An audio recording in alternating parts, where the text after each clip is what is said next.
శ్రీ గురుభ్యో నమః శ్రీమాత్రే నమః. ఈ వీడియో చూడబోయే ముందు ఓం నమః శివాయ అని కమెంట్ చేయండి. హిందువుల అత్యంత ముఖ్యమైన మరియు పవిత్రమైన పండుగలలో మహాశివరాత్రి ఒకటి. శివభక్తులు జరుపుకునే అత్యంత ముఖ్యమైన పండుగ మహాశివరాత్రి. మహాశివరాత్రి రోజున శివాలయాలు మొత్తం శివనామస్మరణతో మారుమోగిపోతాయి. ఈ ఏడాది మార్చి 8వ తారీఖున మహాశివరాత్రి వచ్చింది. శివరాత్రి రోజున సాక్షాత్తు శివుడే కైలాసం నుండి భూమిపైకి వస్తాడని భావిస్తారు. ఎంతో పవిత్రమైన ఈ శివరాత్రి రోజున కొన్ని నియమాలను పాటించటం వల్ల అన్ని శుభ ఫలితాలు కలుగుతాయని పండితులు చెబుతున్నారు. శివ అంటే మంగళకరం అని అర్థం. కైలాసనాథుడు బోలాశంకరుడు లింగంగా ఆవిర్భవించిన రోజునే మహాశివరాత్రిగా పరిగణిస్తారు. మాఘమాసం బహుళ చతుర్దశి రోజు అనంత భక్త కోటి కోసం శివుడు లింగంగా ఆవిర్భవించాడని పురాణాలు చెబుతున్నాయి. మహాశివరాత్రి రోజున శివుడు మరియు పార్వతీ వివాహం చేసుకున్నారని ఒక నమ్మకం. ఇంతటి శక్తివంతమైన మహాశివరాత్రి రోజున శివునికి ఎలా పూజ చేయాలి అనే విషయాల గురించి ఈ వీడియోలో తెలుసుకుందాం. మహాశివరాత్రి రోజున అనగా ఈ నెల మార్చి 8వ తేదీన ఇంట్లోని వారందరూ సూర్యోదయం కంటే ముందే నిద్రలేచి స్నానం ఆచరించాలి. ఈ రోజు ఇంట్లో ఉన్న ప్రతి ఒక్కరూ తప్పకుండా తలస్నానం చేయడానికి ప్రయత్నించండి. ఈ రోజున చేసే తలస్నానము కేవలం నీటితో మాత్రమే చేయాలి. ఎటువంటి షాంపూ పెట్టకూడదు. మహాశివరాత్రి రోజున స్నానం చేసేటప్పుడు మీరు స్నానం చేసే నీటిలో కొంచెం రాళ్ల ఉప్పును వేసుకొని స్నానం చేస్తే మీ ఇంట్లో ఉన్న నెగిటివ్ ఎనర్జీ మొత్తం బయటికి వెళ్ళిపోతుంది. ఇంట్లో కుటుంబ సభ్యులందరూ స్నానాది కార్యక్రమాలు ముగించుకున్న తర్వాత శివ పూజ కోసం సిద్ధం అవ్వాలి. ఈ రోజున శివుడిని లింగ రూపంలో పూజిస్తే చాలా మంచిది. కనుక శివరాత్రి రోజున శివుడు సంతోషించేలా మీరు పూజ చేయాలి అనుకుంటే లింగ రూపాన్ని తయారు చేసుకునే శివ పూజ చేసుకోవాలి.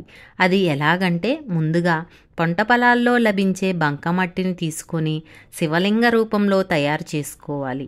మట్టితో తయారు చేసిన లింగ రూపాన్ని శివుడిగా భావించి గంధము రాసి మీ పూజ గదిలో పెట్టండి.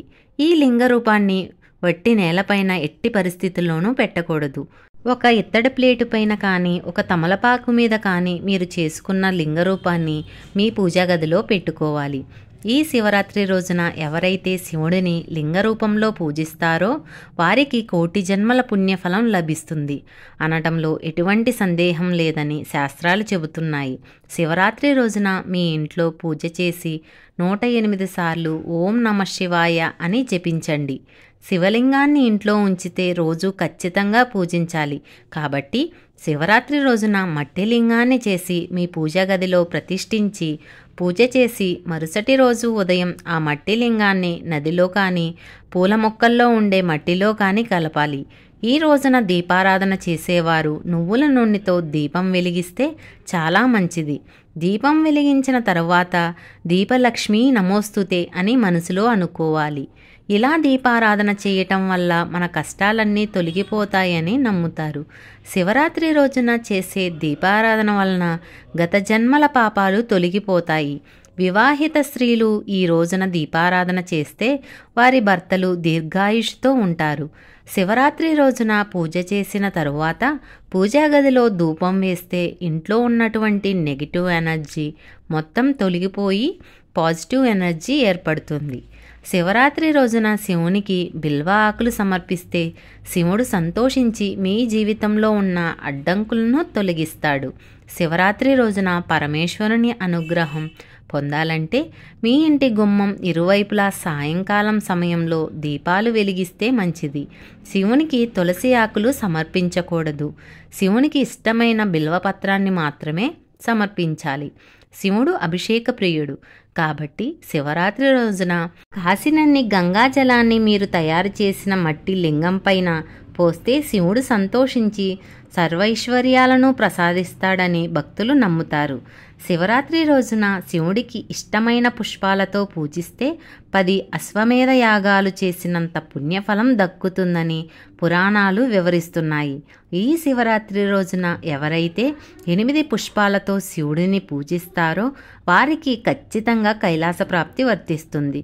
శివుడికి ఇష్టమైన పువ్వులు ఏమిటంటే గన్నేరు పువ్వులు, జిల్లేడు పువ్వులు, ఉమ్మెత్త, మందారం, గులాబీ, నిమ్మి, ఉత్తరేణి, తామర, జాజి, నందివర్ధనం, నీలిశంకు పువ్వులు శివపూజకు ప్రశస్తం. పై వాటిలో ఏ రకమైన పుష్పాలతో శివుడిని పూజించినా ఆనందంతో స్వీకరిస్తానని సాక్షాత్తు పరమశివుడే ఉమాదేవికి చెప్పినట్టు పురాణ కథనం. జిల్లేడు పూలతో శివుణ్ణి అర్చించే వారికి బంగారాన్ని దానం చేస్తే ఎంత పుణ్యఫలం లభిస్తుందో అంత పుణ్యఫలం లభిస్తుంది. ధనం కావాలనుకునేవారు శివుణ్ణి గన్నేరు పూలతో పూజిస్తే మంచిది. నీటిలో బిల్వ ఆకులు వేసి శివునికి అభిషేకం చేస్తే భోగభాగ్యాలు లభిస్తాయి. పెరుగుతో శివునికి అభిషేకం చేస్తే మంచి ఆరోగ్యం లభిస్తుంది. పంచదారతో శివాభిషేకం చేస్తే ఐశ్వర్య ప్రాప్తి. పసుపు నీటితో అభిషేకం చేస్తే మంగళప్రదము. శివరాత్రి రోజున ఎవరికైనా పేదవారికి దానం చేస్తే మీ జీవితంలో ఎటువంటి తిరుగుండదని, పట్టిందల్లా బంగారమే అవుతుందని పండితులు సూచిస్తున్నారు. ఈ రోజున ఉపవాసం ఉండి శివునికి పూజ చేస్తే అఖండ కోటి పుణ్యాలు కలుగుతాయని ప్రతీతి. మహాశివరాత్రి మహాదేవుని ఆరాధనకు అంకితమైన రాత్రి. ఈ రోజున భక్తులు కఠినమైన ఉపవాసాలు పాటిస్తారు. శివరాత్రి రోజు శివుడిని ఆరాధిస్తూ ఉపవాసం ఉండి శివార్చన చేస్తూ జాగరణ చేయటం మన ప్రధాన కర్తవ్యం. సమస్త జగత్తును దహించి వేసేందుకు సిద్ధమైన విషాన్ని తన గొంతులో దాచుకోవటం వల్ల శివుడిని నీలకంఠుడు అని పిలుస్తారు. పరమేశ్వరుడి అనుగ్రహం లభించటం కోసం మహాశివరాత్రి రోజు ఈ విధంగా పూజ చేస్తే శివానుగ్రహం ఖచ్చితంగా లభిస్తుంది. ఈ వీడియో గనక మీకు నచ్చితే లైక్ చేయండి, షేర్ చేయండి, సబ్స్క్రైబ్ చేసుకోండి. మరొక మంచి వీడియోతో మీ ముందు ఉంటాను. సర్వే జన సుఖినో భవంతు.